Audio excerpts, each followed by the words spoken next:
Ouais, salut à tous. Je suis encore avec votre frère Aimé Gédion qui est là pour christianiser le monde. Et oui, effectivement, c'est pour christianiser le monde. Mais il y a une question encore. Mais souvent, j'ai participé à plusieurs églises. Hein. Mais souvent, je vois seulement c'est les garçons qui sont pasteurs.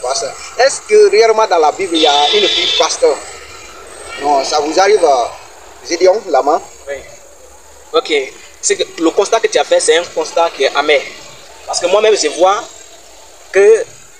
vu même des femmes qui sont pasteurs. Et tu vois? Oui, oui. Maintenant, est-ce que tu peux dire réellement, est-ce que ces femmes-là sont dans la voie de Dieu? Réellement, est-ce que c'est dans la Bible, ils ont vu ça pour parler de Dieu? C'est ça que tu veux parler, n'est-ce pas? Oui, oui. Ces femmes qui sont pasteurs aujourd'hui sont des femmes qui ne respectent pas Dieu lui-même, à plus forte raison, sa parole. Tu peux me dire pourquoi? Oh, ouais, qu'est-ce que vous voulez dire encore par là? Parce que réellement, si c'est Dieu qu'eux ils prêchent, réellement, si on dit que je suis serviteur de quelqu'un, ça veut dire que c'est la personne là qui m'a engagé, n'est-ce pas? Oui, oui. Est-ce que dans la Bible, quand on vérifie, Dieu a une fois engagé une femme d'aller annoncer sa parole? Non. C'est la question qu'on doit se poser. Si on voit une femme qui prêche, ici on voit une femme qui est en train de prêcher, qui dit qu'elle est envoyée de Dieu, elle est pasteur, on doit se poser la question, est-ce que dans la Bible là, c'est Dieu réellement qui a donné l'ordre à des femmes pour aller prêcher de Dieu, pour aller parler de Dieu? Si tu as la réponse à cette question, ça veut dire que réellement tu es sur la bonne voie. Je ne cesse pas à souligner cela. Lisez Actes chapitre 17, le verset 11. Quand les croyants attendaient l'apôtre Paul parler, il examinait les Écritures si ce qu'on leur disait était exact. Est-ce que réellement, pour être bref avec toi, frère, est-ce que réellement ces femmes qui sont pasteurs aujourd'hui, on peut trouver des pasteurs aussi dans la Bible, ou bien des femmes apôtres ici dans la Bible? Ce que je peux dire, c'est que dans 1 Corinthiens chapitre 14, le verset 34, oui, la Bible dit que il n'est pas bon pour une femme de se prononcer dans une assemblée. C'est-à-dire que si vous êtes rassemblés et que vous parlez de Dieu, c'est-à-dire aller dans un temple où vous parlez de Dieu, les femmes doivent se taire.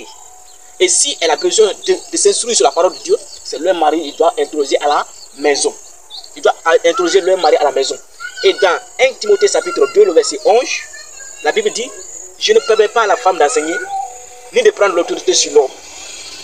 Ni de prendre l'autorité sur l'homme. Est-ce que tu vois bien? Oui, oui. Je ne permets pas à la femme d'enseigner, ni de prendre l'autorité sur l'homme. Parce que dès le début, le chef de la femme, c'est l'homme. Et c'est l'homme qui doit diriger toutes les activités de Dieu. Et parmi les 12 disciples, parmi les 12 apôtres envoyés par Jésus-Christ, on n'a pas vu une tante dedans. Il n'y a pas une tante dedans, il n'y a pas une femme dedans. Bien sûr que les femmes ont accompagné les apôtres. On n'a pas dit que la femme n'a pas sa place dans l'évangile, c'est-à-dire dans le christianisme. C'est-à-dire que quand nous sommes en train de dire que la femme n'a pas le droit de prêcher, beaucoup se posent la question, mais attends, est-ce que la femme aussi n'a pas cru à l'évangile comme l'homme, n'est-ce pas? Oui, oui, oui.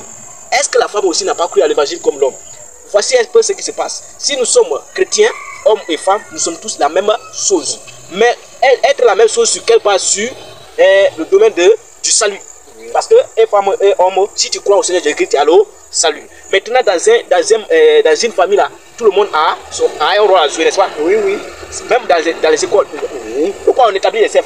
C'est pour maintenir l'ordre, n'est-ce pas? Oui, oui. Maintenant, si on dit que la femme doit se taire et que c'est l'homme qui doit parler, voici réellement ce qui se passe. La femme doit se taire pour être instruite ici par l'homme. Et cela n'exclut pas que la femme n'a pas des activités à faire dans le Seigneur, autre que enseigner. Il y a plein d'activités que les femmes doivent faire étant dans le Seigneur, mais ce n'est pas pour prêcher. Donc tu peux me poser la question, quelles sont les activités principales que les femmes peuvent faire étant dans le Seigneur,